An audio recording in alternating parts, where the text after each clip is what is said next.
We are what we think.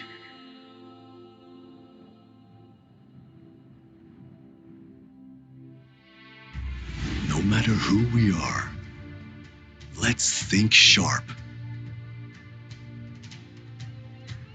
Let's think beyond.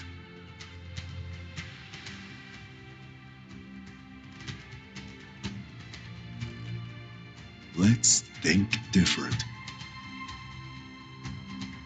Let's think extraordinary.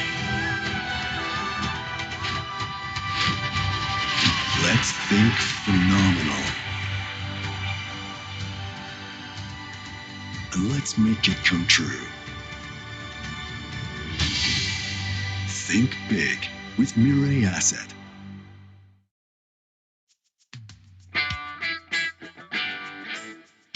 Kami adalah perusahaan investasi terdepan karena kami siap berpikir besar.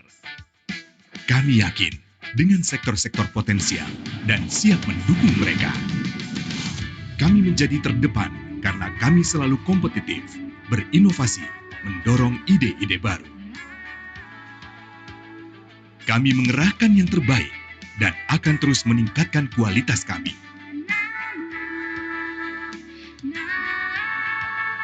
Kami mengokohkan pencapaian tertinggi karena kerja keras dan kepercayaan Anda. Itulah mengapa kami terus memimpin dan berinovasi.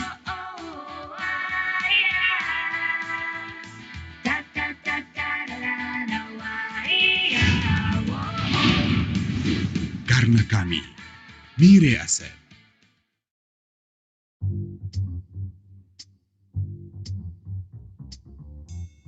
Ini bukan soal menambah koleksi mobil. Ini tentang berpikir besar untuk masa depan.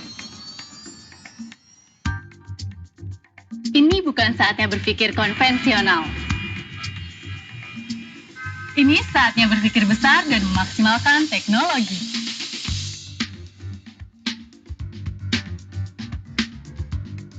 Ini bukan tentang diri sendiri. Ini tentang berpikir besar dan memberdayakan UMKM di sekitar kita. Think Big untuk kehidupan lebih ramah lingkungan. Think Big berbasis teknologi dan real-time update. Think Big bersama startup dan UMKM.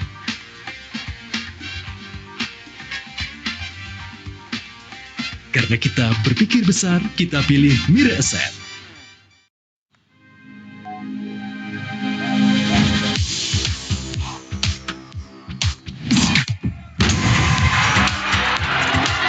Samsung Galaxy Z Fold 3 and Z Flip 3 5G. Get it now!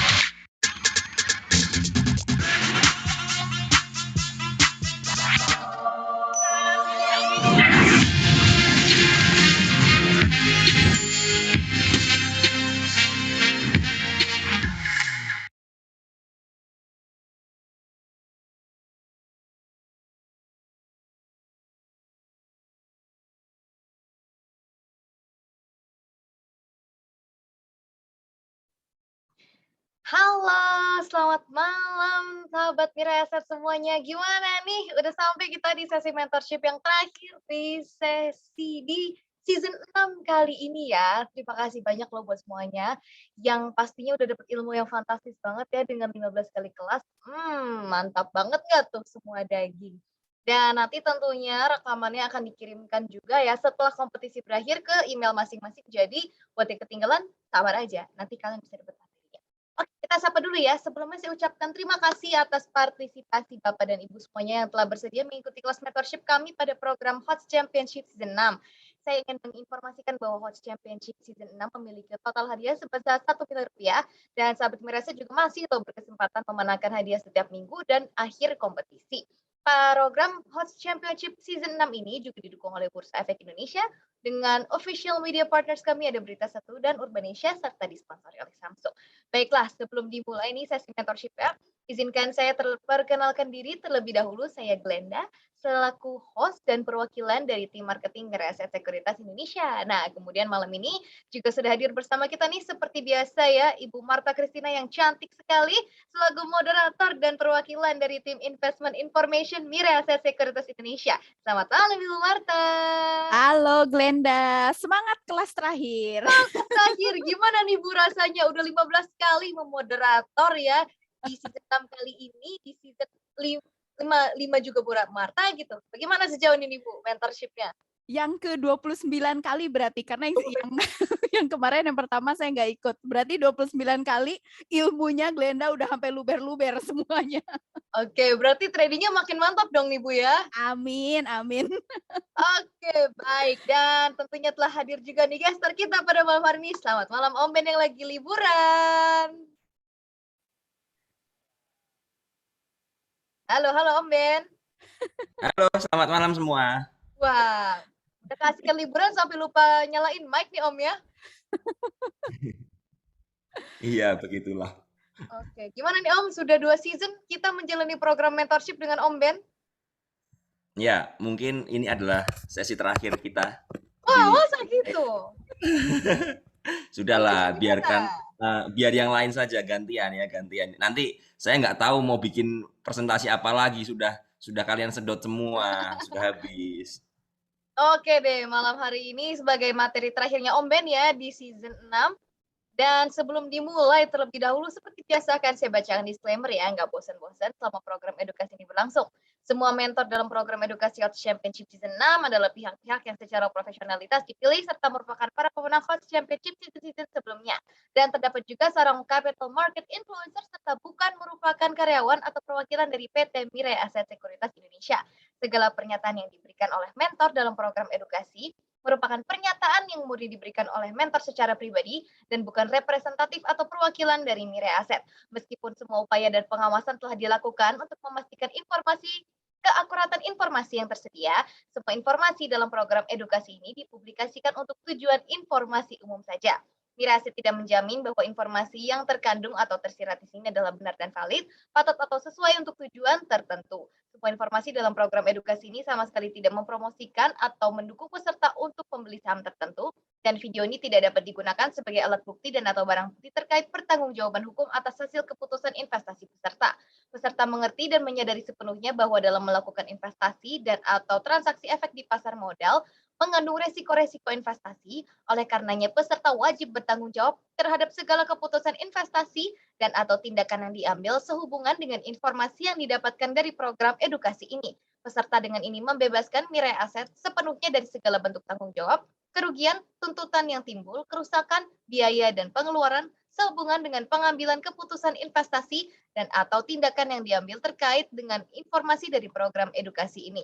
Oke, tanpa lama-lama lagi kita langsung aja ya. Seperti biasa rundown-nya dibuka dengan analisis fundamental oleh Ibu Marta Christina, lanjut dengan materi utama dari Om Ben, dan sahabat Mirae Asset bisa langsung menuliskan pertanyaan di kolom Q&A, dan nanti kalau dipilih pertanyaannya akan langsung dibahas ya sama Bu Marta sebagai moderator dan juga Om Ben sebagai mentor kita malam hari ini. Oke deh, kita udah nggak sabar di kelas yang terakhir. Kita langsung aja kasih ke Bu Marta dan juga Om Ben. Baik, terima kasih Glenda dan selamat malam sahabat Mirae Asset. Selamat malam juga Om Ben. Jadi sahabat Mirae Asset, sabar-sabar. Materinya sebentar lagi, pasti nanti habis ini sahabat Mirae Asset pasti kangen deh denger Glenda bacain disclaimer ya. Ini yang terakhir soalnya. Dan sebelumnya saya mau share screen dulu untuk materi saya. Izin sebentar ya Om Ben. Dan hari ini sahabat Mirae Asset, sebentar, kelupaan. Nah, hari ini kita mau bahas mengenai delisting karena ini yang terakhir dan ini merupakan juga jalan terakhir untuk perusahaan keluar dari Bursa Efek Indonesia. Jadi kita akan bahas mengenai company delisting. Dan sahabat Mirae Asset, delisting itu apa? Nah, jadi delisting itu adalah tindakan yang dilakukan oleh Bursa Efek. Dalam hal ini adalah jadi otoritas bursa dalam hal ini adalah Bursa Efek Indonesia, sehingga emiten yang bersangkutan itu sahamnya tidak lagi diperdagangkan di lantai bursa. Nah, delisting sendiri kita bagi jadi dua nih sahabat Mirae Asset. Jadi ada voluntary delisting, jadi sifatnya sukarela, dan ada yang namanya forced delisting.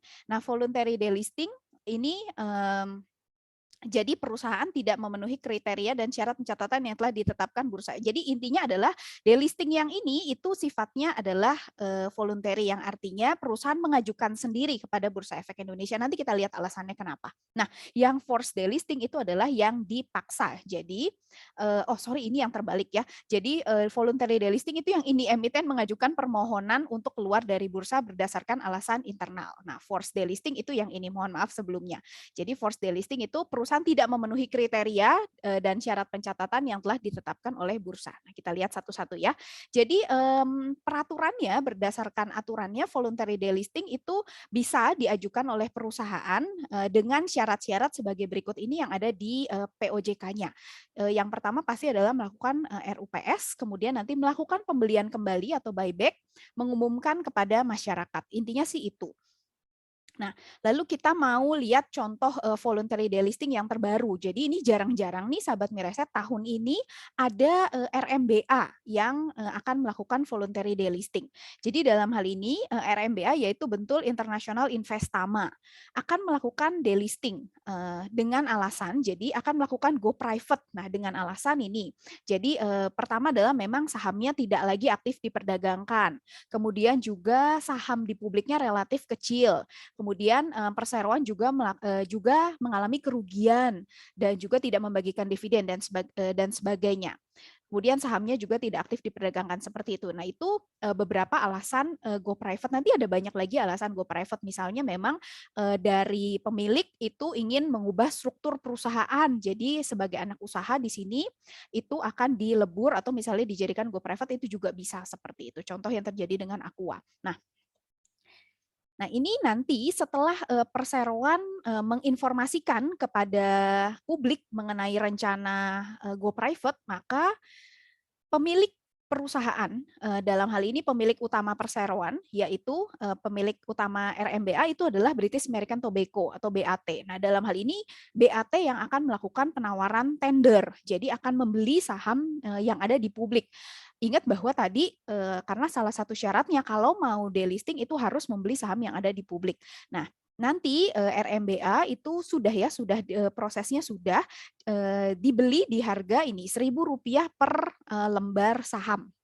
Kemudian kita juga bisa lihat tanggalnya nih, tanggalnya sekitar 1 bulan, periodenya dari 22 Oktober sampai 22 November. Jadi untuk pemegang saham RMBA yang masih punya sahamnya itu nanti bisa menjual kembali lah istilahnya begitu.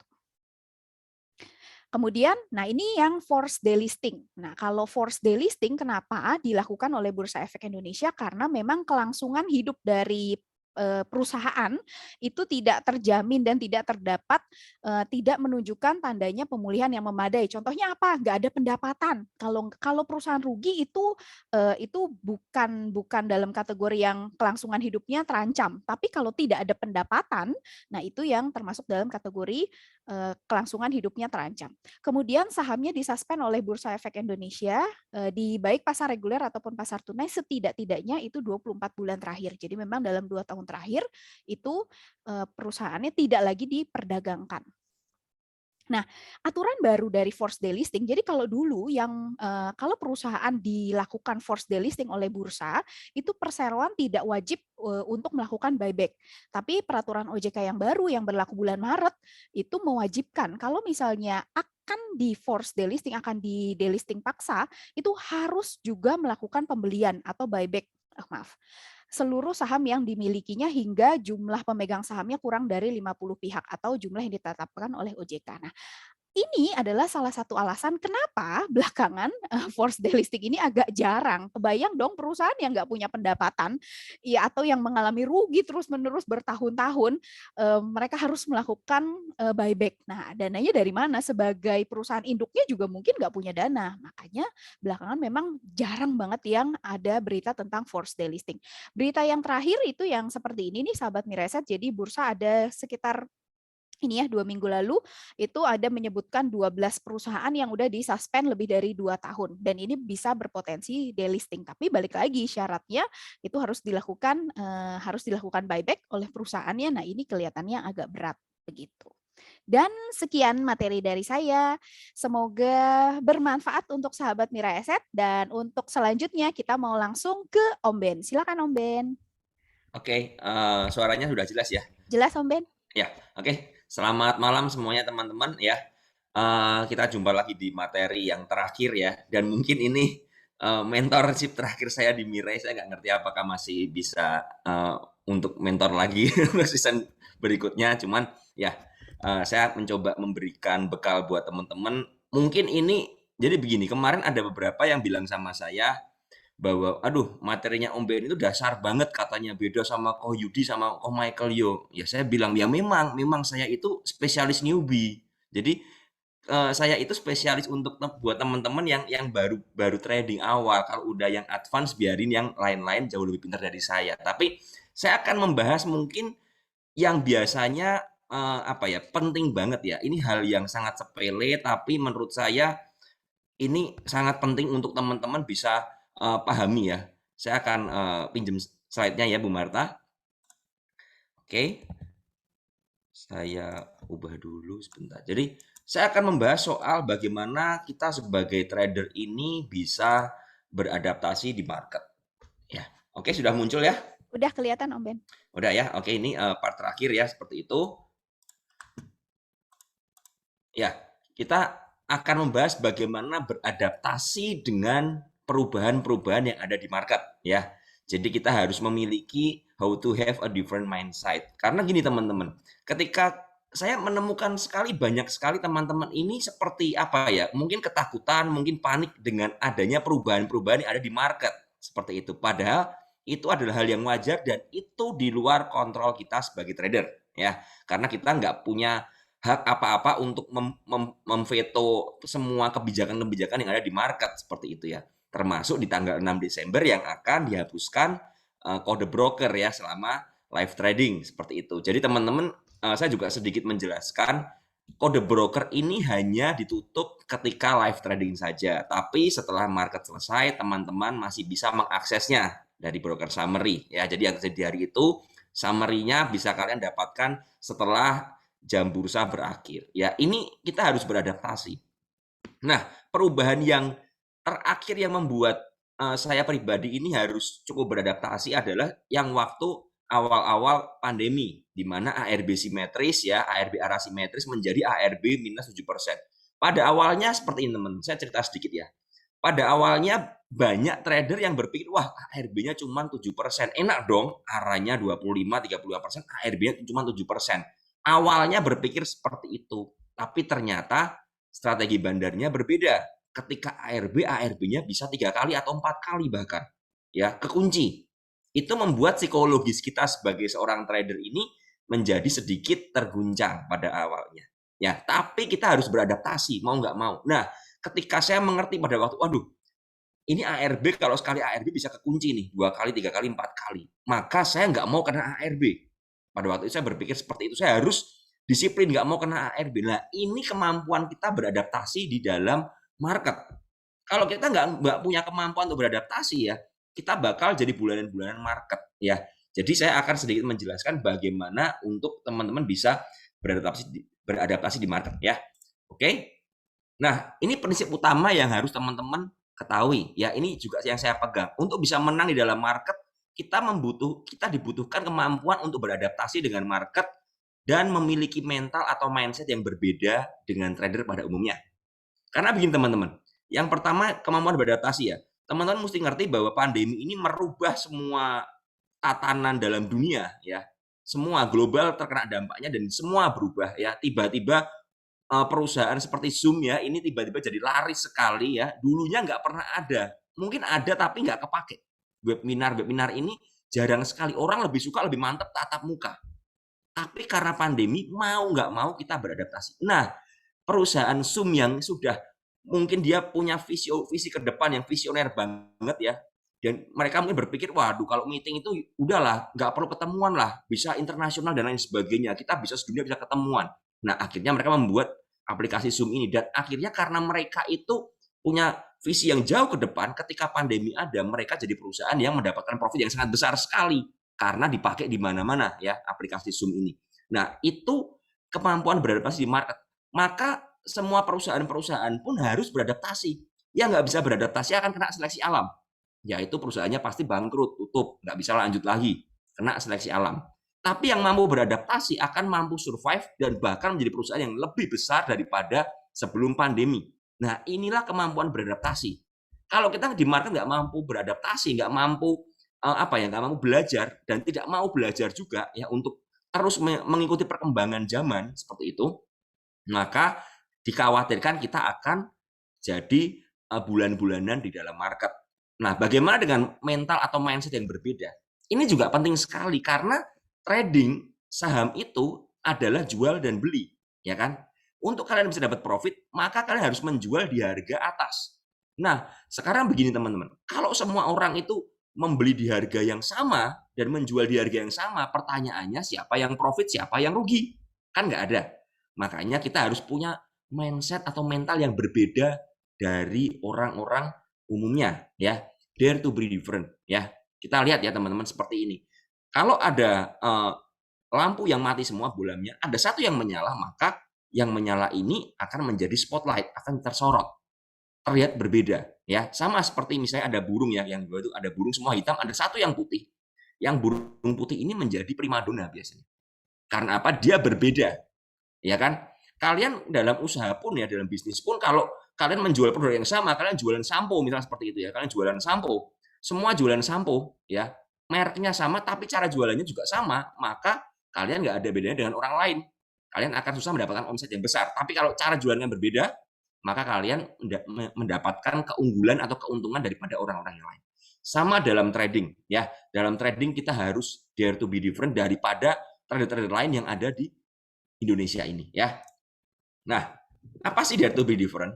Nah, yang pertama, saya ini mencoba mengambil resume ya dari pengalaman saya juga mengamati orang-orang trader yang ada di PPC seperti itu, yang ada di teman-teman yang ada di Sahabat Mirai Aset ini, saya mengamatinya. Yang pertama, ketika semua trader pada umumnya memiliki sebuah confidence dan mengarah kepada euforia, disitulah kita harus waspada dan tidak ikut-ikut kepada euforia market. Contohnya apa? Baru-baru ini. IHSG all time high. Wah, semua euforia. News diberitakan bagus. Wah, IHSG kita pasti optimis naik 68, 697 ribu. Ya kan? Semua euforia. Sampai banyak yang mengabaikan resiko. Karena apa? FOMO, takut ketinggalan, ya kan? Semuanya euforia. Padahal kalau semua trader atau retail ini euforia dan PD dan pemberitaan di news itu bagus-bagus semua, ini harus kita waspadai. Dan akhirnya terjadi juga, ya, dengan adanya varian baru seperti itu ya, yang menghantam belahan bumi yang berbeda, tapi harga saham di Indonesia juga semuanya rontok. Padahal masuk aja enggak, masuk aja belum. Ya, terjadi panic sell yang dibikin oleh market global. Seperti itu. Jadi bandar-bandar di seluruh dunia kompak bareng-bareng untuk bikin panic sell. Ya kan? Dow Jones-nya minus 3%, Jepang minus 2% lebih, ya kan? Terus London itu juga indeksnya minus 3%, semuanya ancur-ancuran. Dan ini menyebabkan semua trader yang beli di pucuk dan optimis karena beli all in di sana menderita floating loss yang cukup besar. Dan sekarang banyak sekali, hari ini saya tadi masuk di grup PPC ya, siang ngobrol-ngobrol dengan teman, banyak yang tanya gimana ini, aduh gimana ini, saya mau invest tapi kok udah nyangkut. Nah, pertanyaannya kalau mau invest kok belinya di harga mahal, ya. Jadi ini yang jadi penyakit dari trader-trader. Kalau kalian mau menaklukkan market, mau dapat profit, kalian harus punya mindset yang berbeda. Kalau semuanya pada PD, pada confidence, euforia, kita harus hati-hati. Karena apa? Seandainya marketnya turun, ya, IHSG ini jarang sekali turun minus 2% ya akhir-akhir ini. Tapi kemarin minus 2% dan semuanya shock. Ya, semuanya kaget, semuanya panik. Dan nyangkut semua rata-rata. Nah, karena apa? Karena tidak waspada.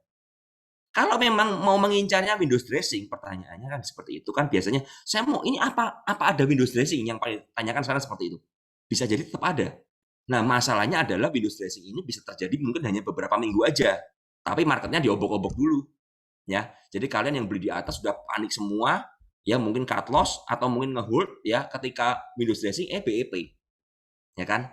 Nah, orang-orang yang memiliki mindset yang berbeda ini ketika marketnya euforia, yang dilakukan adalah ya nonton aja. Udah terlalu mahal kok. Kalau ngomong mau masuk, kenapa nggak dari awal Oktober atau akhir September? Di mana BBRI masih di harga 3.600, 3.700 pada saat itu. Kenapa beli BBRI di harga 4.200, 4.300? Kalau BBRI-nya turun ke 4.000, ya wajar banget.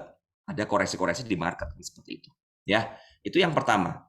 Itu penting sekali buat teman-teman renungkan di malam ini ya, untuk kelanjutan kalian untuk mengarungi market.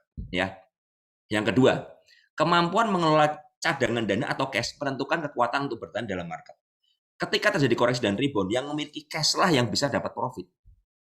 Kalau seandainya besok Senin marketnya koreksi lagi, ya mungkin Selasa akan rebound. Orang yang beli di hari Senin, yang punya cadangan cash, melakukan average down misalnya seperti itu, mereka lah yang bisa dapat profit ketika marketnya rebound. Nah, yang kalian sudah all in bagaimana?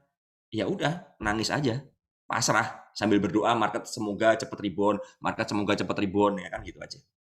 Makanya ini dibutuhkan kemampuan mengelola atau money management yang benar.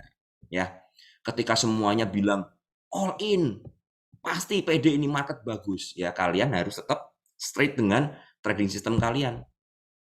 Ya kan? Ini penting banget supaya teman-teman bisa bertahan di market. Kembali lagi ya, ini psikologis trading. Ya.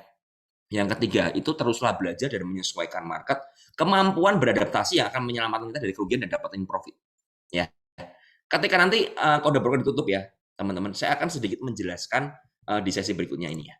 Nah, ini saya coba membuat formula buat saya sendiri sebenarnya. Tapi oke lah, saya bagi untuk teman-teman semuanya ya. Kita belajar bareng-bareng seperti itu ya. Apakah saya rugi? Enggak juga ya. Karena dalam kenyataan di lapangannya mungkin teman-teman juga kebingungan pada awal. Ya, seperti itu. Tapi it's okay lah. Saya mencoba membagikan apa yang saya bisa tanpa saya harus menutupi satupun ya. Yang pertama, kalau nggak ada kode broker, kita bagaimana nih tradingnya? Simple. Ketika satu panca indera kita ditutup, kita harus menggunakan panca indera yang lain. Sesimpel itu aja. Ketika senjata kita dihilangkan satu, ya kita punya apa yang kita gunakan. Nah, yang bisa saya gunakan, ini murni ya teman-teman, ini adalah analisa saya ya, trading system saya yang saya bagikan kalian. Ini disclaimer on. Jadi kalian boleh pakai, boleh enggak, sesuaikan dengan cocoknya dengan sistem kalian ya. Karena saya seorang technical analyst ya, seperti itu ya. Saya pakai TA ya. Saya memakai TA dan saya menganggap TA ini penting banget buat analisa saya. Maka ketika kode broker tutup di live trading, yang saya pakai adalah analisa teknikal. Saya akan memperdalam analisa teknikal sebagai salah satu tool saya untuk scalping, untuk swing dan lain sebagainya. Tapi mungkin kalau swing nggak terlalu ngefek juga ya kalau kode broker tutup, karena kita bisa analisa di end of day. Karena swing kan beberapa hari, beberapa bulan seperti itu. Tapi biasanya yang scalper ini yang kelabakan ya. Jadi saya akan menggunakan TA untuk salah satu tool untuk analisa di dalam scalpingan saya. Yang kedua, saya menggunakan volume. Ya, jadi saya sudah memperdalam, saya pakai volume. Sepertinya kemarin ada pembahasan dari Ko MY atau Ko Yudi yang menjelaskan soal volume juga ya. Nanti kalian kalau dapat rekamannya tonton ulang aja semuanya, belajar dengan maksimal. Nah, yang ketiga saya pakai moving average. Saya pakai moving average ini, saya pakai MA10 dan MA21. Kalau ditanya kenapa saya pakai ini, ya karena ini pas banget buat style saya. Seperti itu aja. Pas banget buat style saya. Kalau teman-teman nggak cocok, boleh pakai MA5, pakai MA15, MA20 silahkan. Ya, jadi ini benar-benar murni preference aja ya. Kembali ya, ini trading system saya bagikan buat teman-teman. Yang keempat, pahami support, resist dan trend. Saya selalu bilang cari saham uptrend ya. Trend is our friend ya, bukan saham friend ya. Trend is our friend. Jadi kita bersahabat dengan trend. Ketika trennya turun, saya cenderung menghindari saham-saham tersebut. Ya. Karena lebih susah untuk naik, kasarnya seperti itu. Karena masih downtrend. Kalau uptrend ya kita ngikutin aja. Bagaimana cara melihat tren? Kembali lagi dengan gampang ya, kita lihat dengan TA. Ya, kalau harganya masih bergerak naik, nanti saya akan jelasin sedikit dengan contoh kasus ya di beberapa saham ya. Nah, yang kelima, setelah marketnya close ya, setelah market close ini kita mengevaluasi hasil tradingnya bagaimana, ngecek broker summary-nya bagaimana. Apakah dengan strategi kita hari itu kita bisa dapat profit? Kalau sampai dapat profit, kenapa? Kalau sampai gagal, kenapa? Ya, dievaluasi tiap hari. Jadi benar-benar butuh trial and error. Karena ini adalah hal yang baru buat saya juga seperti itu, trading tanpa kode broker di live trade ya, di dalam market live seperti itu. Jadi saya harus melakukan trial and error untuk menemukan formula baru lagi yang pas, yang bisa menghasilkan profit konsisten buat saya. Ya, jadi saya setiap hari bakal mengevaluasi apa yang terjadi di hari itu. Nah, yang keenam ini sedikit tips. Hindari scalping di saham-saham yang bandarnya kejam atau di saham yang winning rate kita rendah. Saya selalu bilang ya, saya ini nggak punya tidak trading di semua saham. Ya, kalau saya merasa saham A ini winning rate-nya rendah, saya di sana, saya sering kalah di sana, ya saya hindarin. Saya cari yang saham winning rate tinggi. Nah, beberapa teman suka nanya nih, Om Ben kok suka dapat saham lucu-lucu dan lain sebagainya, itu bagaimana? Ya itu my universe ya, seperti itu. Itu saham-saham itu dalam pantauan saya selama bertahun-tahun. Ya. Jadi saya bisa mengerti pola permainannya bagaimana di sana. Sehingga winning rate saya cukup tinggi. Seperti itu. Karena saya mengenali pola pergerakannya. Dan saya menghindari scalping di saham-saham yang bandarnya bawa karung. Ya, saya selalu bilang gitu kan. Cari yang bandarnya bawa permen, yang baikan bandarnya. Yang nggak kejam-kejam banget lah, bawa kantong kresek lah paling nggak. Ya jangan karung lah. Apalagi bawa karung goni gitu kan, dikarungin semua ya. Hindarin scalping di saham-saham yang tiba-tiba bandarnya naik RBI langsung rontok, turun ke bawah. Hindarin. Jangan main di saham-saham yang bandarnya seperti itu. Itu membantu kalian untuk mendapatkan winning rate yang tinggi. Karena apa? Kalian mulai mensortirin. Saya ini, karena saya punya indeks harga saham gorengan sendiri ya, ketika IHSG rontok seperti itu ya saya paling porto swing saya tergerus, tapi overall masih aman karena saya pakai trading system yang benar di dalam swing, dan saya nggak ada masuk di harga tinggi lagi untuk swing ya. Saya masih nungguin harganya terkoreksi. Nah, bagaimana dengan scalpingan saya? Ya karena saya punya stok market, stok market. Saya punya stok atau saham yang benar-benar saya kuasain ya. Saya bisa ikut karena begini teman-teman. Ketika IHSG-nya dibanting sekalipun ya, saya selalu bilang selalu ada saham-saham yang masih naik bahkan arah. Selalu ada. Nah, kita bermain di saham-saham seperti itu kalau mau scalping. Jadi teman-teman harus mulai membuat watchlist saham-saham yang kalian sukai. Mungkin berbeda dengan saya, berbeda dengan Mas Bekti, berbeda dengan MY, berbeda dengan Koyudi. Karena tiap orang punya preference masing-masing. Ini penting banget. Jadi jangan semuanya ditabrak. Ada running trade masuk, nggak bisa. Ya, saya jujur aja. Saya tidak suka saham friend gitu aja.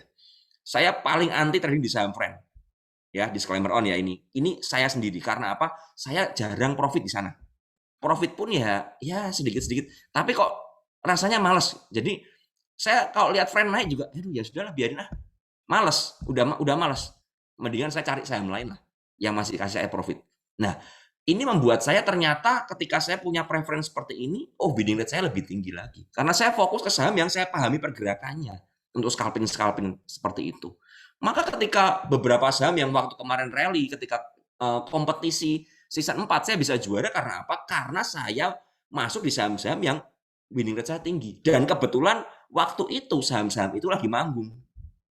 Ya kan, saham-saham itu saya dapat banyak dari Yellow, IELS, terus dari kayak PKPK, dari Kayu dan lain sebagainya. Itu saham-saham yang memang saya dulu pantau terus, dan kebetulan waktu saya season 4 saham-saham itu bangun semua dari 50, dan itu membuat saya dapat profit yang banyak. Nah, kenapa saya bisa seperti itu? Karena saya fokus. Saya tidak scalping, saya nggak masuk ke semua saham, nggak ribet teman-teman, capek. Teman-teman akan mengalami kelelahan secara mental juga. Karena apa? Teman-teman ada 600 emiten, teman-teman masuk semuanya. Makanya dipilih. Ya, oke, saya akan stop sharing dulu. Saya akan pindah ke dalam contoh kasus ya. Saya siapin dulu. Bagaimana kita bisa memanfaatkan seperti moving average, support resist, trend ya tadi untuk dapat profit di saham-saham gorengan ya. Ini yang sudah kejadian aja ya. Ini sudah kejadian dan ini saya pakai ya. Oke, saya share lagi. Oke, sudah muncul ya chartnya di TradingView seperti ini. Ini adalah saham CSIS. Saham CSIS ini adalah universe saya juga ya. Jadi saya paham sekali pergerakannya dan bandarnya seperti apa saya paham sekali ya seperti itu. Nah, saya akan jelaskan ketika CSIS break dari ini teman-teman. Di tanggal 11 November break dengan volume kencang ya. Ini break ya dari resist ini 117 ya, dia naik ke atas ya, dia naik ke atas, kemudian dia break lagi di sini ya. Dia break lagi di sini ya, seperti itu. Nah, saya akan coba lihat apa yang terjadi di 11 November ya, teman-teman ya. Ketika dia break kencang seperti ini, kita buka chart intraday-nya. Saya akan buka chart 1 menit. Karena saya mau ngomong soal scalping ya. Jadi saya undurin dulu ke tanggal 11. Bentar.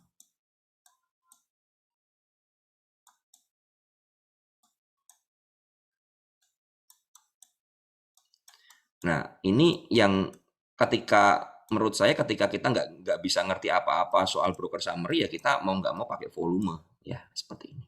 Nah, saya selalu membedah saham itu dari daily dulu. Tadi kan kelihatan ya daily ya, kelihatan daily-nya ya. Nah, ketika teman-teman masuk pantauan CSIS ini ada resist kuat nih di 117 tadi ya di daily-nya ya. Kelihatan banget kuat. Loh, kok bisa break kenapa? Nah, ini kita lihat ini di tanggal 11 ya dia nggak tahu tiba-tiba bandarnya iseng di gap down ke 106 naik lagi ya, kemudian ya biasa pengujian volumenya belum keluar, nggak keluar. Kemudian ini mulai keluar nih. Nah, dia mulai menguji di sini 117. Nah, ini kalau kita pakai 1 menit gini kelihatan ya. Kalau teman-teman trading view-nya belum berbayar, belum live ya mungkin bisa pakai Mirai. Saya mohon maaf nggak pakai Mirai karena saya kurang menguasai tools di Mirai ya, mohon maaf ya Bu Marta. Jadi saya pakai aja yang saya bisa kuasai supaya saya menjelasinya lebih enak buat teman-teman. Tapi kalau teman-teman memang trading view-nya itu nggak berbayar ya, delay, kalian bisa pakai chart yang ada di sekuritas HODS kalian ya, itu real time ya, itu bisa kalian pakai juga volumenya ya. Jadi ini ketika ada pengujian ya, dia volumenya cukup kencang. Ya, dia cukup kencang, dia cukup naik ya. Nah, kemudian saya biasa seperti ini. Kalau ada sebuah saham breakout, saya nggak langsung tabrak. Apalagi ini CSIS ini salah satu yang memang resistnya kuat di situ. Nah, tapi saya pantau. Nah, ketika dia turun ya, ini melakukan pengujian. Saya ini yang ungu ini MA10, yang biru MA21.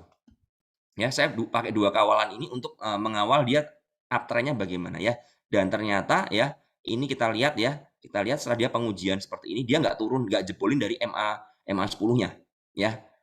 Salah satu syarat dari saham uptrend adalah ketika candle-nya itu di atas MA-nya. Rata-rata MA10 untuk tradingan saya untuk scalping ya, MA10. Seperti itu.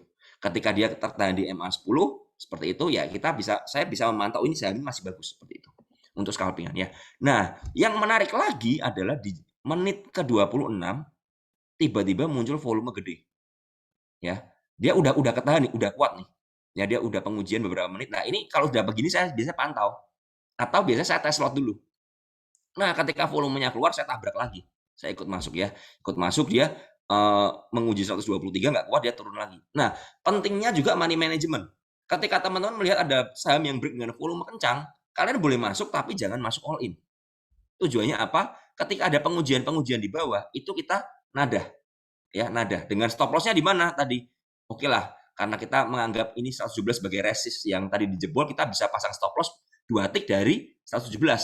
Anggap 115 seperti itu. Ya, jadi boleh nada ya, nada di 119, 118 silakan. Ya, itu low risk, masih bisa. Kita punya trading plan yang benar kami.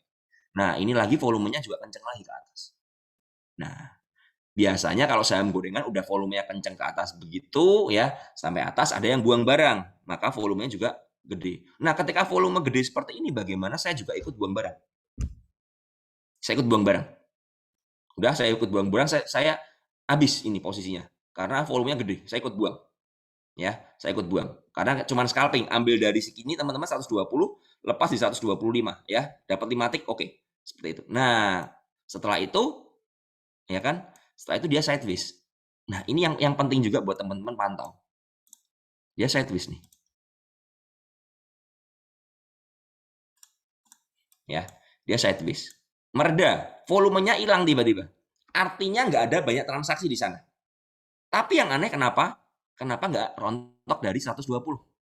Ya, dan cenderung ketahan di 122. Ya, 121, 122 ya ketahan. Nah, ini kita juga bisa pantau. Udah keluar kan? Udah kan dia sideways panjang begini ya. Kok keluar volume lagi ini? Break ke atas. Nah, ini kita riding lagi. Kita masuk lagi. Ya. Atau kalau teman-teman berani berspekulasi buy, kalian lihat ini ya, ada kotaknya, ini box sideways-nya. Ketika nggak jebol dari box sideways, bolehlah mungkin icip-icip masuk di 122, 121, pasang stop loss-nya di mana? Ya udah, kasih 118 ya. Kan low risk juga nih, masuk di 121, stop loss 118, 119 tuh masuk akal banget buat saya ya, karena ini kelihatan volumenya kecil ya, nggak ada yang ngebuang barang lagi seperti itu ya, makanya sideways. Nah, ketika break ke atas kita riding lagi ya. Dan ini lihat teman-teman, dengan 2 EMA ini ya kita bisa mengawal nih. Seandainya teman-teman dapat barang di 123, terus dia nge-break ke atas bagaimana? Boleh kalau naik jual sebagian, sisanya jangan dijual buru-buru ya. Selama masih bertahan di atas MA10 dan MA21 ya, ini kelihatan nih. Wah, ini jackpot nih teman-teman, rally sampai 147 ya.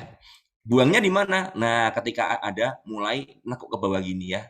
Ketika nanti kelihatan di chartnya, nekuk ke bawah, oh kok sudah turun ke sini nih, turun ke sini ya. Ini mau bongkar separuh lagi boleh nih di sini ya. Kemudian dia menguji MA-nya lagi dan MA-nya ini sebagai resist karena dia ada di posisi bawahnya dan dia nggak kuat nih. Tuh nggak kuat tuh. Tuh nggak kuat lagi. Tuh nggak kuat lagi. Tuh nggak kuat lagi. Ya, kita bisa pakai MA dan EMA. Simple banget kan? Wah, nggak kuat sampai di bawah lagi. Ya, kalau sudah begini bagaimana? Udah keluar aja dulu. Ya kan? Paling enggak teman-teman dari 123 ya bisa keluar tadi di sebagian di 127 ya, 130, 100 berapa. Kalian masih punya barang. Tetap dapat yang namanya beggar ya, jackpot lah ya. Mau nyopet tapi dikasih rampokan kan gitu ceritanya. Ya kan kalian bisa keluar ya di sini 130-an. Nah, ini salah satu contoh yang kita bisa pakai. Dan ini yang saya pakai juga ya. Jadi ini bisa. Ya ini sideways panjang lagi, nggak ada volume, sideways ya. Ini spike lagi ke atas ya. Spike lagi ke atas tapi sudah nggak terlalu oke. Nah, makanya pentingnya kita kalau buat saya ini pribadi ya, ini ilmu saya seperti itu. Saya itu suka memang begini ya, pakai chart daily dulu ya. Saya buka daily dulu, wah daily-nya kan begini bagus ya, ini rounded ini, dia jebol ke atas, nggak kuat, nah dia turun. Nah, ketika turun ini dia kan mencoba mencari support kan. Nah, tapi kembali teman-teman, saham CSIS ini uptrend secara daily. Kenapa saya bisa bilang uptrend? Kembali nih, lihat nih, nggak jebol dari MA dan EMA-nya. Dikawal terus nih, terutama di EMA-nya. EMA-nya ini sebagai penahan bawah. Tuh kan, ya kan? Terus naik kan. Nah, ini salah satu contoh. Satu saham lagi ya, DGIK. Ini juga saham yang saya pantau. Ya, DGIK. Oke, DGIK ini sebentar saya stop share dulu ya. Saya share lagi, sepertinya agak lagging punya saya. Oke, udah nongol ya. Oke, nah DGIK ini juga sama nih uptrend. Kita kawal pakai EMA dan MA daily-nya. Nah, di sini saya akan mencoba melihat yang di tanggal 5 November. Ya kan? Ini dia naik ke atas nggak kuat. Ada garis ini ya, garis resist kuatnya ini. Coba lagi nggak kuat, mulai mencoba nggak kuat. Ini kuat. Nah, apa yang terjadi di 5 November? Kita buka lagi di chart 1 menit. 5 November.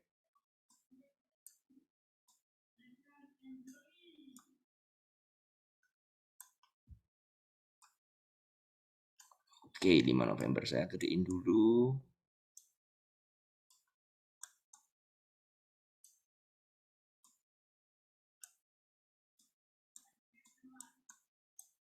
Sebentar ya, karena ini cat 1 menit jadi agak susah nih. Harus di zoom supaya kelihatan.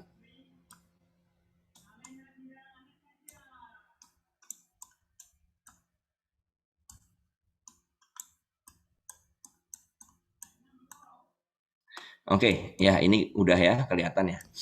Nah, kita dari tadi kan sudah lihat di GIK ada resist kuat di 139 nih. Nah, kemudian di tanggal 5 jam setengah 10 pagi dia tiba-tiba muncul volume gede ya. Ini pun sudah mulai kelihatan uptrend nih. Ya udah mulai kelihatan uptrend tapi volume gedenya di sini. Nah, kenceng ke atas. Nah, saya ini waktu trading DGIK saya masih ingat saya di Jakarta waktu itu ya. saya sorenya ke kantornya Mirai, main-main ke Mirai ya. Saya masih ingat banget ya. Bahkan beberapa waktu itu beberapa teman Mirai saya ajakin masuk di GIK seperti itu ya. Kenapa saya bisa berani masuk? Karena saya melihat dia break dari ini. Ya, break dari ini. Ini saya udah mantau karena apa? Wah, ini kok sudah mau break lagi. Candle daily-nya tadi udah mau break tapi nggak break-break, tapi nggak turun-turun juga. Makanya saya bisa melakukan spekulasi buy seperti itu. Titip lot lah, seperti titip sendal ya. Ketika dia break kencang, saya HK nih di sini. 140 saya HK, naik ke atas ya, udah mulai sampai pucuk ya. Saya dapat 140, 147 ya saya buang. Saya buang. Lalu bagaimana? Saya nada lagi. Nadanya di mana? Di area 139 ini. Dan ternyata dikasih nih. Saya sabar ngantri. Saya nggak FOMO, nggak kejar harga karena apa? Saya ngerti supportnya 139. Kalau saya mau masuk, saya masuk pun di mungkin 142, 143 sampai 137 ya. Jadi pembelian bertahap ya kan. Dia kencang ke atas seperti itu ya, sempat turun ya, terus turun lagi dan dia nguji lagi nih. Nah, nguji lagi ini juga nggak jebol ternyata. Saya beli di sini, saya jual di sini, saya dapat lagi barang dari bawah karena saya pasang antrian dan dapat. Ya. Dan naik lagi ke atas. Nah, dari sini kita bisa ngerti, ini kok terbentuk area sideways nih. Ya, teman-teman, ini kelihatan lagi buat teman-teman yang suka tektokan ini enak nih. Ya kan? Ambil bawah, buang atas, ambil bawah, buang atas, ambil bawah, buang atas lagi, ambil bawah lagi, buang atas lagi. Ini kalau jago tektokan dapat berapa nih? 1, 2, 3, 4. 4 kali sehari. Ya. Kalau kalian ngerti support resistnya di mana, ini enak. Dia sideways ini. Ya, sideways.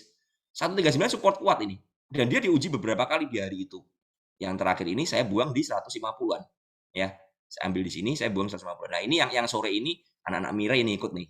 Ikut saya nih waktu itu. Ada Kelinda dan Michael dan sebagainya ikut saya rame-rame di sini. Nah, ini pentingnya kita mengetahui bagaimana ternyata TA ini juga bisa kita pakai untuk nyopet. Ya, buat saya ya bisa kita pakai. Ketika indera kita ditutup dengan broksum nggak kelihatan, kita bisa pakai TA. Kalau seandainya begini, apasnya kita beli dan jebol ke bawah bagaimana? Ya cut loss. Tapi risknya kecil dibandingkan teman-teman beli di 146 ke atas. FOMO nih, FOMO. Wah, dihajar naik ke atas, bahwa teman-teman di 145 nih.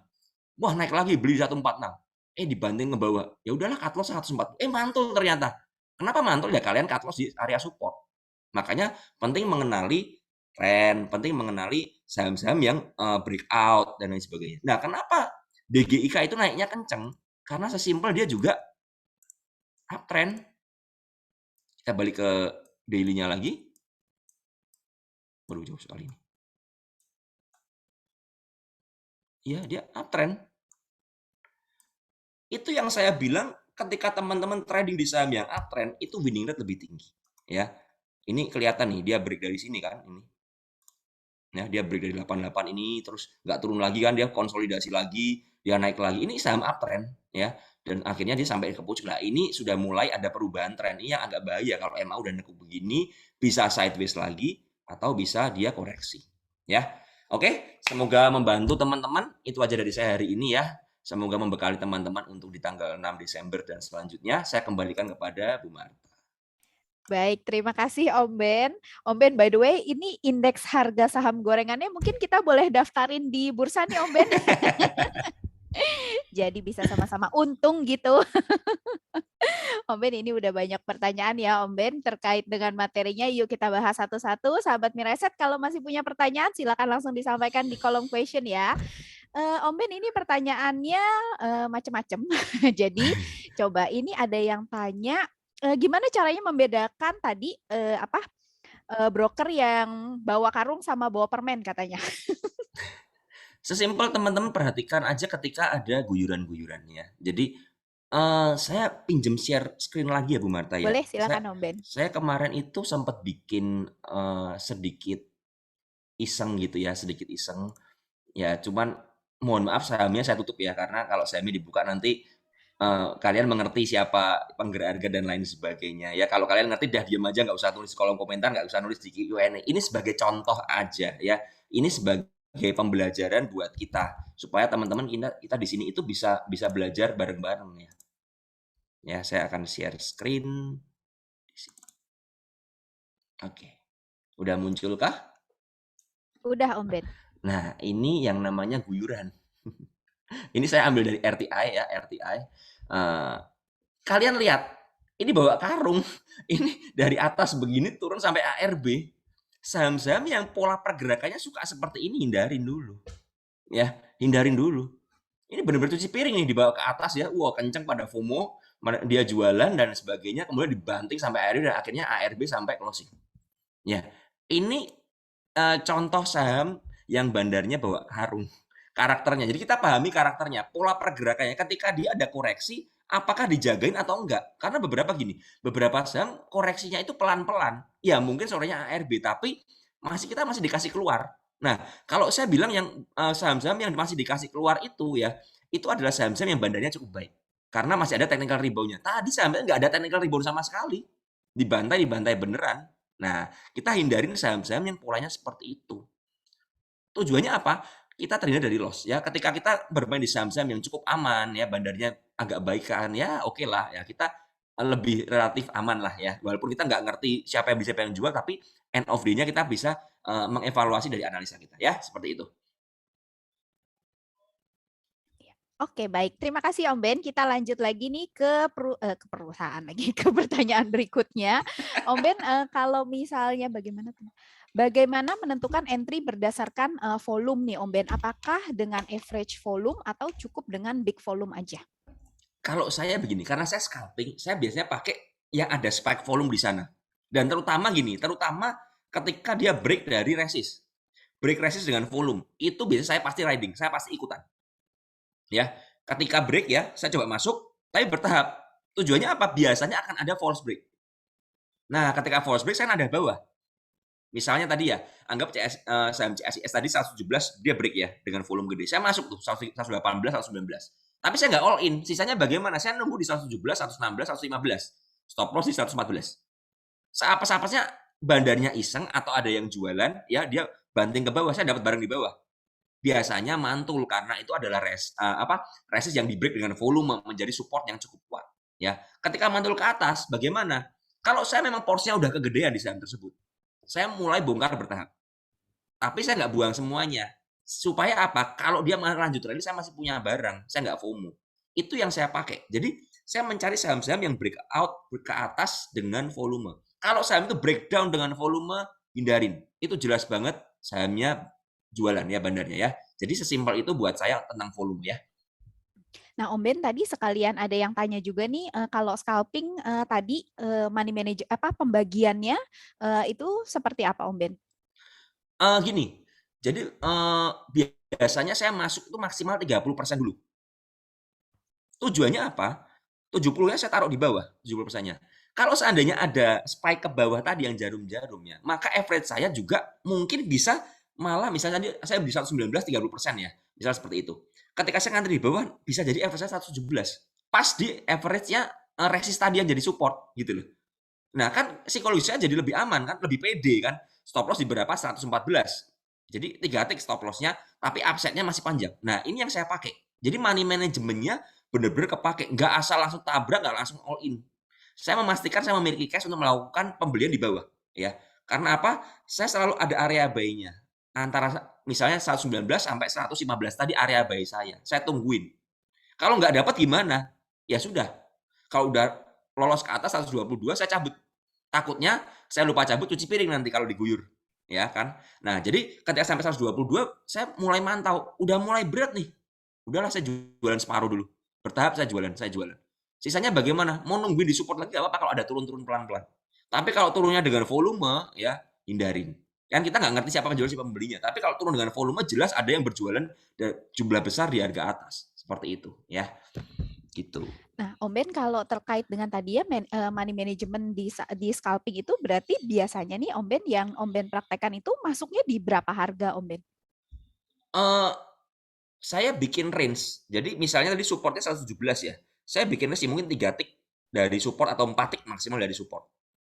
Ketika sudah sampai 4 itu kemakan semua, cut loss saya di 2 tick dari pembelian terakhir.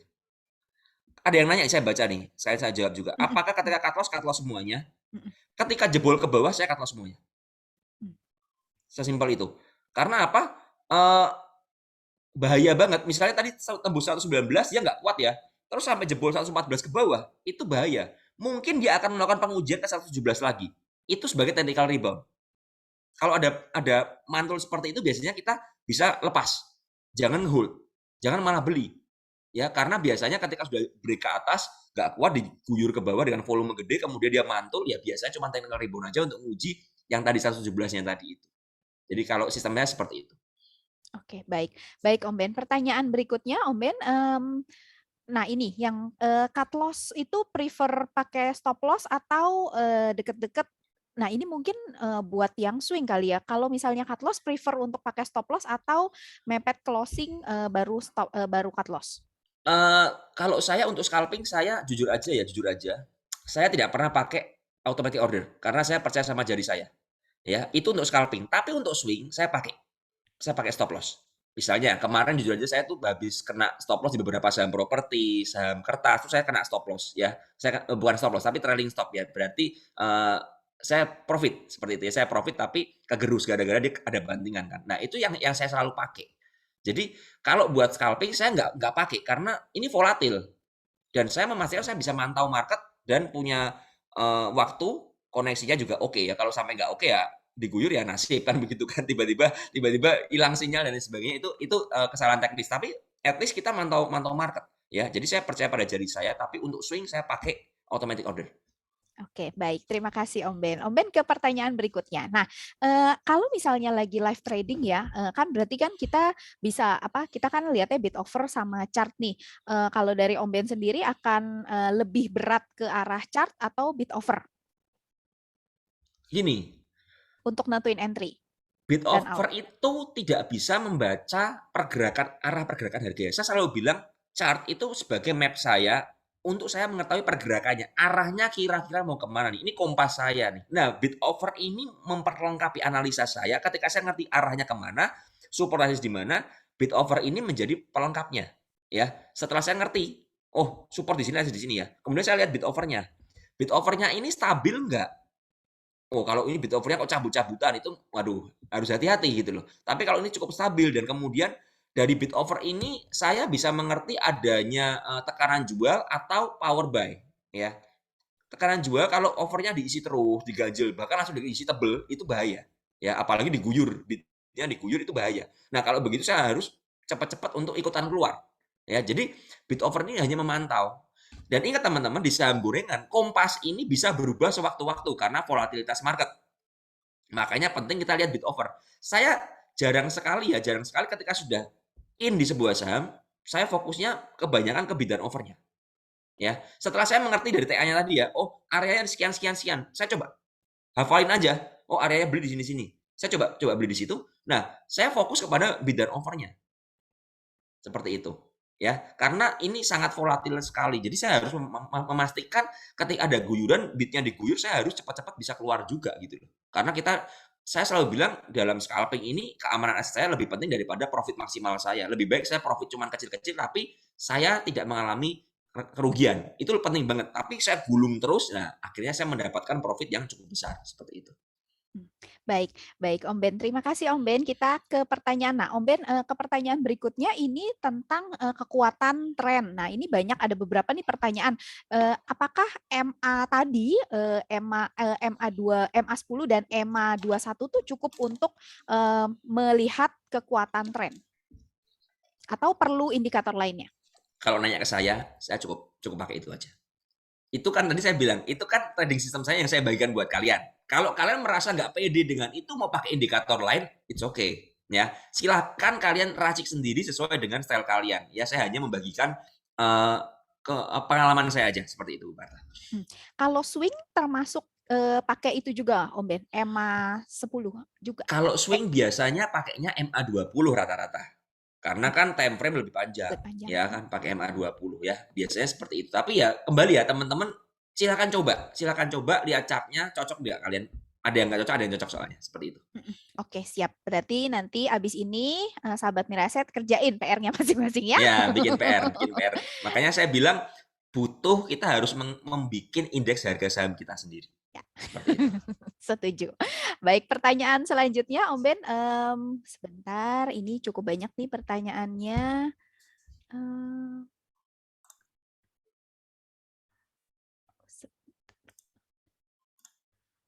Nah, ini pertanyaannya. Om Ben, kalau misalnya untuk saham yang uptrend, dari Om Ben sendiri sarannya lebih baik kita tektokan aja, beli bawah, jual atas, atau di hold aja selama trennya belum patah? Ini pengalaman saya juga ya. Ini yang saya lakuin. Saya punya 2 porto. Kalau sahamnya uptrend, saya biasanya ada 1 porto yang buy and hold. Satunya buat tektokan. Saya punya seperti itu. Jadi misal ya ada saham A yang kemarin rally ya saham-saham yang teman-teman lihatlah di Instagram saya itu rally, saya punya di bawah. Ada yang saya beli buy and hold ya, saya dapat bagger, ada yang saya tektokan. Tujuannya apa? Ya, karena saya menyadari kenapa saya seperti itu. Kayak saya itu kadang-kadang gatal tangannya ya, pengen tektokan kan, scalper kan. Tapi saya mengerti ini trennya bagus. Makanya saya beli di 1 porto, tak diemin. 1 porto buat tektokan. Kalau udah diguyur bahaya, 1 porto juga saya jual. Intinya saya bisa mantau 2 porto ini. Dan saya memastikan saya nggak lupa punya barang di porto sebelah ya. Ini bahaya banget. Kalau tiba-tiba kalian lupa, ya itu bahaya. Makanya kembali ini experience saya seperti itu yang saya bagikan buat teman-teman. Saya biasanya ada 1 yang saya hold, ada 1 yang saya tektokan. Seperti itu. Oke, baik. Baik, Om Ben. Ini ada pertanyaan, sebentar. Untuk ini ada yang minta di-share juga nih Om Ben untuk cara, kalau tadi kan cara scalpingnya Om Ben nih, boleh nggak di-share kalau untuk swing-nya Om Ben? Kalau swing sebenarnya gini teman-teman, kalau swing ya biasanya nggak usah pakai bandarmologi aja bisa, kasarnya seperti itu ya. Kalau kita bisa melihat sebuah saham yang bergerak trennya naik, pakai aja chart daily, kalian lihat support resist di mana dan lain sebagainya itu bisa. Tapi kalau kalian mau bongkar broksumnya itu lebih bagus lagi. Tapi ingat ya teman-teman, di beberapa saham swing ya, terutama saham-saham LQ45 seperti itu, indikasinya agak susah. Kadang-kadang ada ya beberapa broker besar yang beli secara dominan. Tapi kadang-kadang nggak ada. Kadang-kadang random. Nah, kalau random seperti itu bagaimana? Abaikan broker summary-nya, fokus ke TA-nya. Ya, yang penting kalian ngerti di mana support resist, trennya bagaimana, batasi resiko. Itu lebih aman buat kalian main. Kalau saya seperti itu sih, Bu Marta. Baik, Om Ben. Nah, Om Ben ini mulai banyak lagi nih pertanyaan tentang cara screening. Nah, ini pertanyaan yang nggak pernah bisa lepas nih, cara screening saham yang uptrend. Nah, Om Ben, kalau dari misalnya nih kita lihat technical, Om Ben akan lihat semua chart, misalnya berapa puluh saham gitu yang uptrend atau gimana? Ya, karena ya kembali ya, saya punya indeks harga saham saya sendiri yang sudah saya kumpulkan selama 2 tahun lebih seperti itu ya. Akhirnya makanya gini teman-teman. Kalau teman-teman itu coba kalau punya waktu belajar TA, praktekin. Gimana praktekinnya? Tiap malam itu garisin aja 1 persatu. Serius, itu yang saya lakukan dulunya. Dan gara-gara saya jadi mentor di PPC itu, akhirnya kan teman-teman banyak nanya nih. Jadi saya kalau buka TradingView semua ada garisannya. Nah, itu membuat kita terlatih. Latihan ngegaris itu kan ada yang bilang ya, oh ngegaris itu nggak bisa naikin harga dan lain sebagainya. Ya memang garisan nggak bisa naikin harga. Yang bisa naikin harga cuma bandar. Garisan itu sebagai patron kita. Panduan kompas kita. Yang tadi saya bilang, oh support di sini, resist di sini. Nah, ketika kita bisa menggunakannya ya, maka kita dapat profit. Tapi untuk melakukan itu kalian butuh latihan, butuh jam terbang. Nah, ini harus dilatih. Jangan malas teman-teman. Jangan malas, latihan. Belajar TA. Buka itu punyanya siapapun juga, banyak kan, Andi, Michael, lalu ada lagi Ko Yudi, kadang-kadang kalau nge-share di Instagram, belajar teman-teman. Setelah kalian belajar, jangan cuma nonton. Buka TradingView, buka investing, atau buka chartnya Mirai di HOTS, garis, kemudian disimpan. Tujuannya apa? Nah, ini buat latihan kalian. Nanti lama-lama ketika kalian melakukan seperti itu secara konsisten ya, kalian akan mengerti, oh ini aku suka saham ini, saya menang di saham ini terus. Si Michael Yu itu dia suka saham Pegas, ngomong sama saya. Dia menang di saham Pegas terus. Kenapa seperti itu? Ya karena dia berlatih terus dan akhirnya mencoba, oh ini kok ternyata saya winning rate di sini ternyata tinggi. Makanya main di situ terus. Itu yang dilakukan oleh orang-orang yang sukses di dalam dunia saham. Seperti itu, Bu Marta. Jadi memang kita nih nggak bisa copy 100% caranya plek-plek nih, misalnya nih Om Ben punya cara nih 100% di-copy gitu ya, atau misalnya rekomendasi saham dari siapa gitu ya, langsung kita ikutin, nggak begitu caranya ya Om Ben ya? Betul, betul sekali. Harus sesuai dengan style kita. Cocok nggak dengan style kita? Ya, kalau nggak cocok ya kita ambil aja yang baik-baik, yang jelek-jelek, yang nggak cocok tuh buangin aja. Jadi Iya. teman-teman belajar dari semua orang itu bagus ya, semua guru bagus. Kembali ya, jangan nggak usah banyak kritik mereka, nggak usah banyak komplain ke mereka. Ambil yang baik, yang nggak cocok, simpel buang aja. Udah sesimpel itu aja. Mereka ngajarin juga, kalian juga nggak bayar kan, kadang-kadang gratis kan masih dikomplain kan seperti itu. Nah iya bener. Jadi sahabat Mira Asset betul, diresapi aja semua ilmunya, nanti tetap kepakainya kok ya, cuman masalahnya kapan aja kita nggak tahu ya. Betul, betul. Betul Nah, sekali. Om Ben ini ada pertanyaan nih, kalau misalnya, nah ini yang terkait cut loss nih yang tadi Om Ben sampaikan tentang MA10 sama MA21 itu. Kalau misalnya cut loss ketika dia break langsung cut loss atau break berapa kali, maksudnya break ke bawah gitu? Nah, gini, ketika terjadi perubahan tren yang tadi saya bilang yang bentuk kayak pancing begini, nekuk ke bawah begini, ini udah mulai bahaya. Kalau dia sudah nekuk ke bawah begini, ini adalah sinyal sell buat saya biasanya. Udah mulai harus bongkar, ya kan? Karena sudah nekuk ke bawah, berarti trennya sudah melemah. Tren naiknya udah melemah menjadi tren turun yang menguat. Tekanan jualnya tinggi yang tadi saya bilang. Nah, itu yang namanya kita harus mulai bongkar. Kalau kalian memang merasa masih yakin dengan saya itu bagus, bongkarnya gimana? Bongkar bertahap aja. Kalau cut loss sebagian dulu nggak apa-apa. Ingat, kita tuh di sini tujuannya kita itu untuk meminimalkan resiko, ya, supaya psikologis aman, ya. Jadi itu yang saya lakukan. Baik Om Ben. Nah, oke nah ini udah mulai sama-sama nih pertanyaannya. Sebentar saya cariin yang agak beda ya.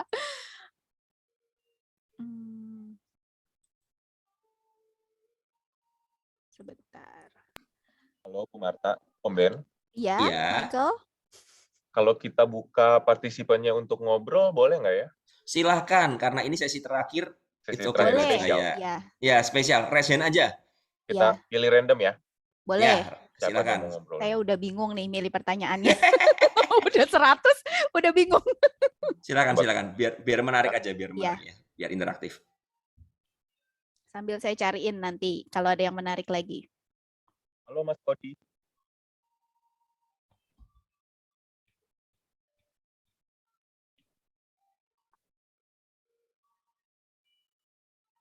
Halo Mas Odi. Mas Odi, silakan di-unmute, dibuka mic-nya boleh, atau dibantu unmute mungkin dari admin. Kalau nggak ada langsung skip aja. Nggak jadi. Oke, nggak jadi. Ya, yang lain lagi. Oh, nih. Mas Niko, halo. Halo Pak Niko, selamat malam. Ya, malam Om Ben. Iya, malam. Silakan. Malam, iya, silakan Pak Niko jika ingin bertanya dengan Om Ben. Ya, saya mau tanya gini. Misalnya kita beli breakout nih. Beli breakout, biasanya Om Ben bilang masuk aja dulu 20 atau 30% gitu kan. Iya. Nanti sisanya kita cicil lagi di bawah. Nah, tapi kalau misalnya kan kadang sering terjadi false breakout. Nah, kita gimana taunya? Ini dia breakout terus dia turun, kita cicil di bawah, atau kita harus cut loss karena dia false breakout gitu kan. Kadang-kadang false breakout baru ketahuan end of day. Iya, yang tadi saya bilang ya, misalnya kita harus punya area buy di area. Jadi gini. Misalnya tadi yang kayak contoh CSIS ya, 117 breakout kan. Kita anggap aja kita HK agresif ya di 120 misalnya. 120 itu udah terlalu tinggi buat saya, menurut saya harusnya 119. Oke lah 120 kita masuk. Nah, kemudian kan ada biasanya ada false ke bawah kan. Nah, ini karena 117 itu menjadi supportnya. Jangan cut loss di 117 atau 116, pasti kena gocek. Ya. Nah, kita bisa ngantri di 118, 117, 116, 115. Stop loss di 114 atau 113. Itu yang saya lakukan dari pengalaman. Nah, ketika memang sampai jebol ke bawah, kena stop loss bagaimana? Ya sudah, berarti memang itu terlalu volatil sahamnya. Kita sudah kasih range untuk toleransi, tapi masih aja dihantam ke bawah. Ya, berarti ya sudah, kita kena stop loss. Nanti untuk masuk lagi, kita analisa lagi seperti itu. Nah, kalau seandainya yang tadi saya bilang ya, udah kena ke bawah ini sampai 114, mantul. Nah, kita kan udah kebeli semua nih area buy kita. Udah banyak kan barang kita kan. Nah, ketika dia naik ke 117, 118, kalau dirasa nggak kuat naik lagi, kita bongkar sebagian. Tujuannya apa? Seandainya turun, ya, at least kita sudah ada yang BEP, ya, ada yang BEP. Karena tadi kan agresif 120 tuh, ya kan? Sekarang jadi 117, di 118, 117 kita buang sebagian. Itu yang saya lakukan. Jadi ini membuat saya punya psikologis yang cukup aman. Jadi scalping ini bukan melulu kita beli di satu harga lalu keluar satu harga, enggak. Itu yang kebanyakan teman-teman salah kaprah. Scalping ini kita beli di beberapa harga dan jual di beberapa harga. Beli di bawah, jual di atas. Beli bawahnya beberapa harga, jual atasnya beberapa harga. Jadi seperti itu Pak Niko. Baik, terima kasih Oke, Om Ben, betul, terima kasih juga Pak Niko. Ya, Terima kasih. Ya, Michael mungkin boleh satu lagi, Michael? Boleh. Ada mungkin perempuan mungkin yang pengen bertanya? Ada nih, Kelihatannya Siska. cowok semua ya, Michael. Iya, yang aktif. Jangan-jangan pesertanya cowok semua. Iya, kita pengen nunjukin bahwa perempuan juga bisa trading ya, bisa scalping. Ini banyak nih, ada Siska nih, Siska Oh, nih. Yuliana nih. Halo, selamat malam Ibu Siska. Selamat malam Mbak Marta dan Om Ben. Iya, Malam. silakan Bu Siska. Ya, saya mau melanjutkan tadi yang pernyataannya Om Ben. Kan kita ada beli beberapa harga dan jual beberapa harga. Nah, yang ingin saya tanyakan, jika kita memakai beberapa harga gitu, apakah tidak kena average-nya, Om? Karena beberapa sekuritas kan yang saya tahu itu ada kena beberapa harga itu, apakah nanti nggak pengaruh terhadap average-nya? Nah, itu yang ingin saya tanyakan. Iya, memang tujuannya kita mencari average harga yang lebih rendah gitu loh. Nah, biasanya beberapa sekuritas ketika kita udah jual bersih, kita beli itu kena average up lagi. Ya, itu ada beberapa sekuritas ya. Tapi Mire nggak seperti itu. Jadi bersyukur kalau Mire nggak seperti itu. Jadi enak ya. Mire clear ya. Misalnya jual di 116, beli lagi ya average-nya nanti average yang baru. Tapi ada beberapa sekuritas, misalnya kita sudah 116, jual di 119, lalu beli lagi di 122, maka average di porto kita tuh 116 sama 122 di average kan. Itu ada yang seperti itu ya.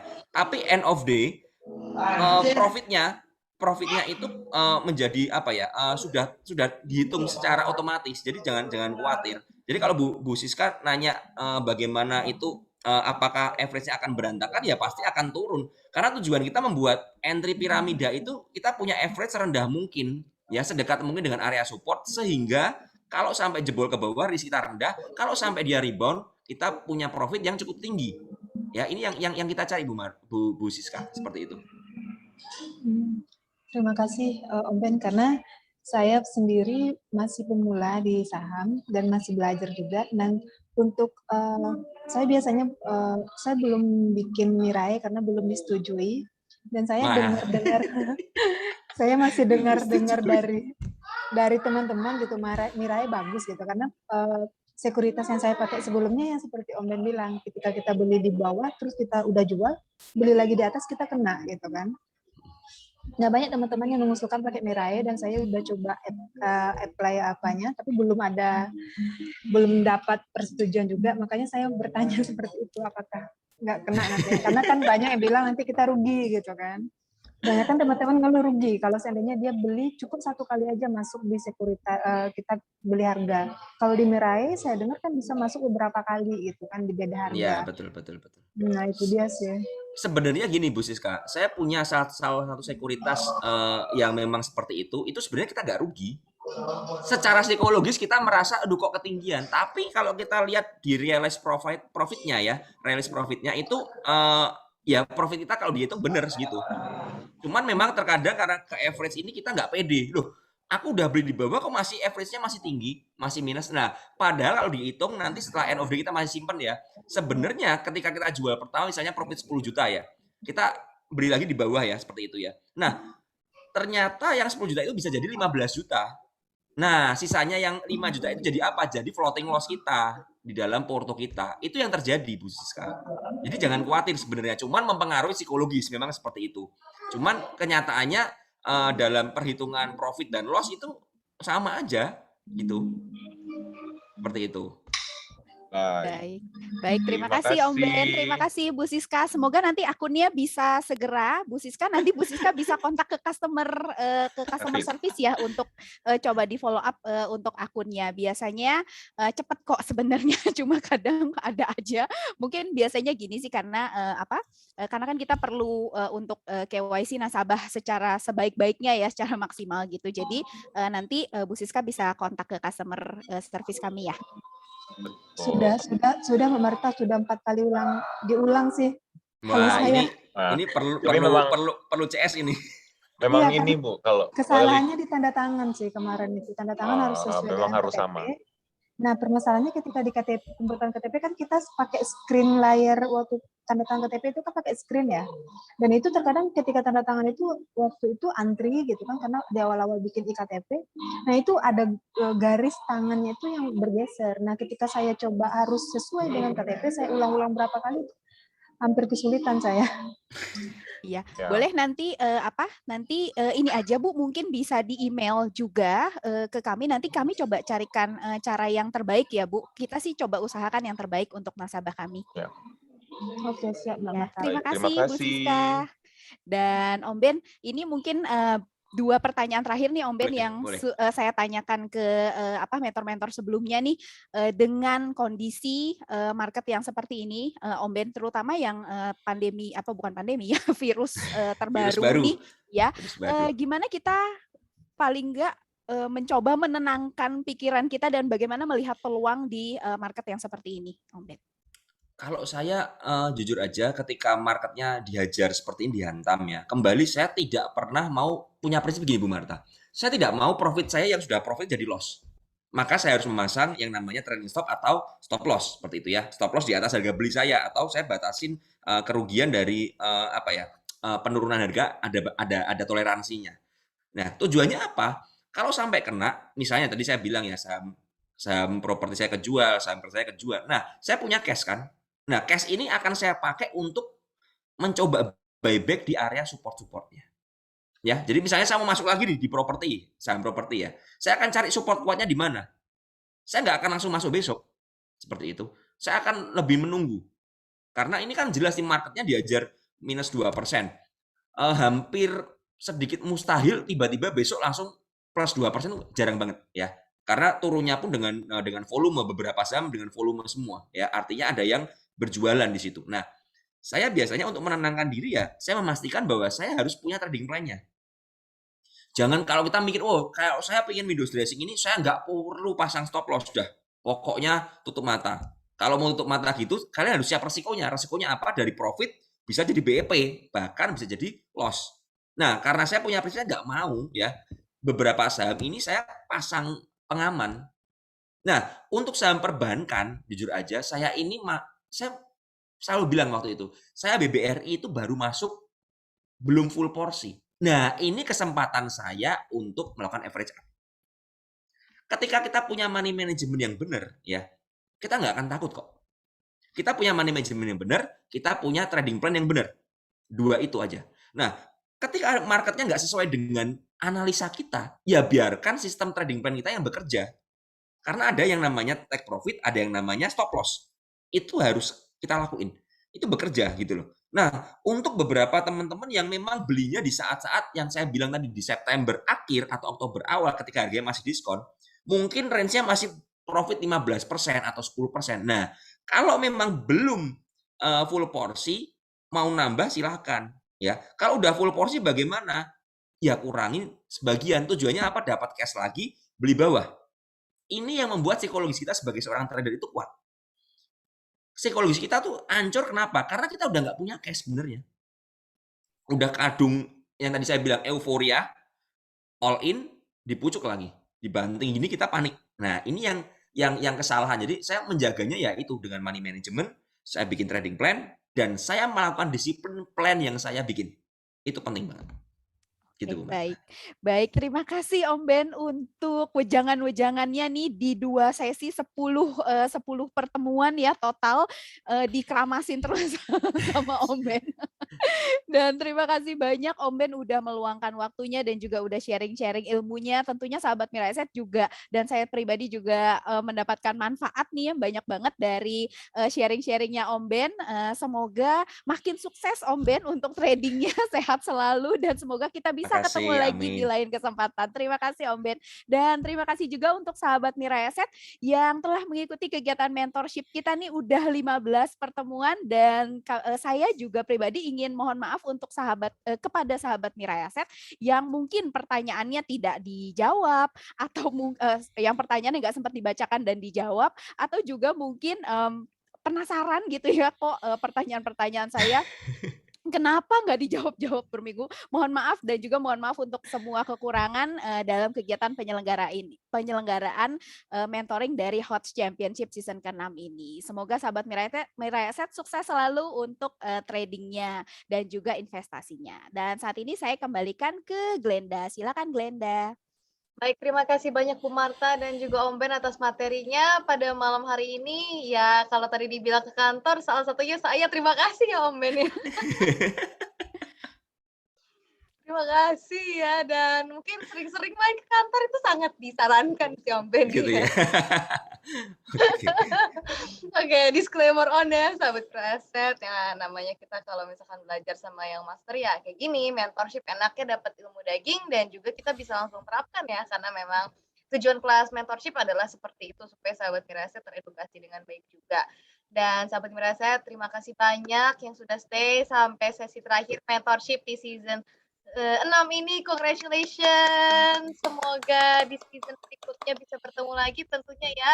Jangan bosan kalau saya bacain disclaimer. Oke deh, saya mau ucapin terima kasih banyak buat Bu Marta dan juga Om Ben. Sukses selalu juga buat sahabat Miraeset, sehat-sehat semuanya. Semangat buat besok adalah minggu terakhir ya dari trading, biarpun ya siapapun juga. Semoga ilmu yang telah diberikan oleh semua mentor itu tetap bisa diterapkan dan tentunya itu bisa membuat sahabat Miraeset tentunya profit ya di trading. Dan sampai jumpa di season berikutnya. Sampai jumpa juga. Jangan lupa saksikan closing ceremony nanti kita live di 12 Desember 2021. Nah, jadi siapa-siapa tuh yang nanti menang bisa kita tahu di situ juga. Dan tentunya mentor juga nanti akan hadir ya. Jadi sampai ketemu lagi semuanya di closing ceremony 12 Desember 2021. Saya Ardina Glenda pamit. Terima kasih banyak kepada Bu Marta dan juga Om Ben. Sampai jumpa. Selamat malam. Dadah. Malam. Malam.